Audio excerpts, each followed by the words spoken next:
Assalamualaikum warahmatullahi wabarakatuh. Perkenalkan, saya Marsya Awalia Putri, NIM 0540778113. Di sini saya akan melakukan praktik unit 1 Kelembagaan Agribisnis, program studi agribisnis. Assalamualaikum warahmatullahi wabarakatuh. Waalaikumsalam warahmatullahi wabarakatuh. Perkenalkan, saya Marsya Awalia Putri dari Universitas Terbuka Palembang. Izin perkenalkan, nama Bapak siapa, Pak? Baik, saya bernama Hengki SST MSI sebagai Koordinator BPP Air Batu Kecamatan Tarangkelapa, Kabupaten Banyuasin, Provinsi Sumatera Selatan. Di sini saya akan mewawancarai Bapak tentang tugas praktik kelembagaan agribisnis. Yang pertama itu Pak, deskripsi lembaga. Apa nama lengkap dan alamat BPP ini? BPP bernama Balai Penyuluh Pertanian atau yang disingkat dengan BPP, dengan nama BPP Air Batu Kecamatan Tarangkelapa, Kabupaten Banyuasin, Provinsi Sumatera Selatan, beralamatkan Jalan Taranglabu, RT 14 RW 07, Desa Sungai Rengit, Kecamatan Tarangkelapa, Kabupaten Banyuasin, Provinsi Sumatera Selatan.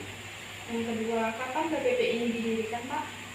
BPP Tarangkelapa, kalau kantor yang sekarang ini berdiri tahun 2014.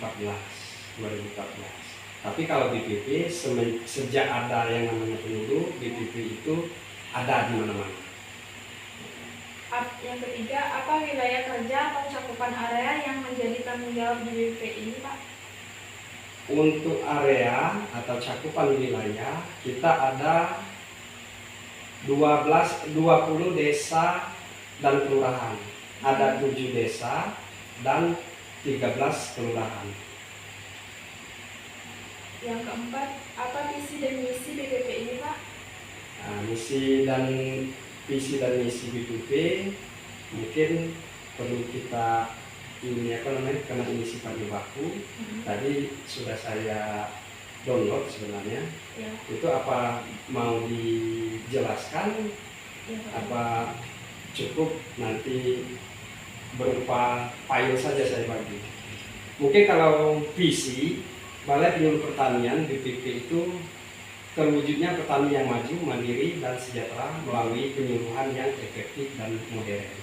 Kalau misi itu meliputi peningkatan kapasitas sumber daya manusia pertanian, penyebaran inovasi teknologi, serta pembinaan kelembagaan petani agar berdaya saing. Nah, mungkin itu visi dan misi dari BPP. Ini tadi kan deskripsi lembaga ya, Pak. Yang sekarang struktur lembaga. Yang pertama, BPP ini berada di bawah naungan lembaga pemerintahan mana, Pak?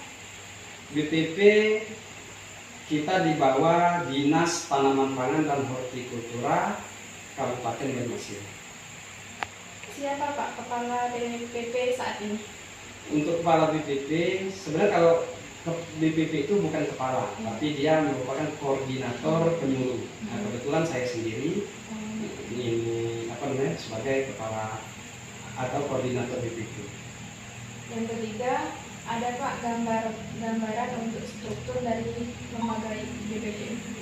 Kalau gambaran tentunya, kalau struktur tentunya karena kita merupakan koordinator itu sifatnya bukan bawahan tapi koordinasi. Nah, itu koordinator itu di atas, kemudian mengkoordinasikan ke seluruh penyuluh. Nah, penyuluh masing-masing mempunyai wilayah kerja BKPP. Yang keempat, sebutkan tugas-tugas struktur yang sudah pernah dibuat. Tugas-tugas struktur tentunya kalau penyuluh di bawah ini koordinator itu penyuluh cuma melaksanakan sifatnya yang tanggung jawab mereka adalah wilayah kerja langsung. Nah, yang tadi struktur lembaga ya Pak. Yang ketiga, proses operasional lembaga, yaitu bagaimana BPP mengidentifikasi kebutuhan penyuluh petani di wilayah kerjanya, Pak? Tolong ulangi. Bagaimana BPP mengidentifikasi kebutuhan penyuluhan petani di wilayah kerjanya? kalau mengidentifikasi kebutuhan, kita memang salah satu tupoksi penyuluh adalah penyusunan RUK, rencana usaha kelompok. Tentunya di situ sudah lengkap.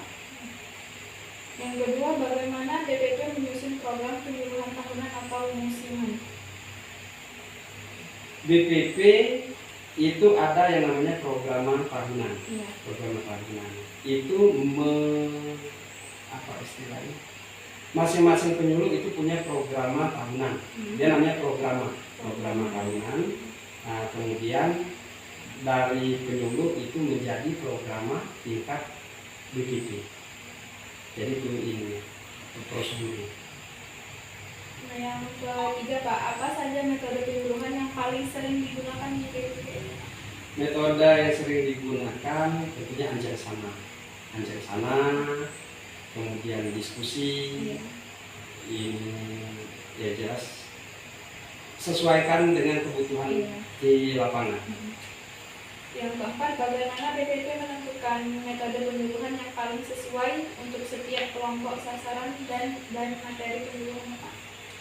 Untuk menentukan metode, tentunya satu sesuai dengan sasaran. Iya. Yang kedua berdasarkan materi. Iya, Nah, materinya bagaimana? Kalau kita harus berupa ceramah, berarti kita harus menyampaikan dulu satu arah. Iya. Kemudian kalau memang itu harus dalam bentuk diskusi, nah kita berdiskusi. Kemudian dalam bentuk demonstrasi, umpama harus demonstrasi berarti kita harus demonstrasi cara. Tentunya untuk efektivitas menentukan antara metode itu adalah kesesuaian materi dan sasaran. Ya Pak, tadi sedang mewawancari Bapak tentang deskripsi lembaga, struktur lembaga dan proses operasionalnya. Nah, sekarang saya terima kasih untuk atas wawancara praktik saya tentang unit 1 kelembagaan agribisnis. Saya akhiri, wassalamualaikum warahmatullahi wabarakatuh. Waalaikumsalam warahmatullahi wabarakatuh. Sekian praktik unit 1 saya. Terima kasih atas perhatiannya. Wassalamualaikum warahmatullahi wabarakatuh.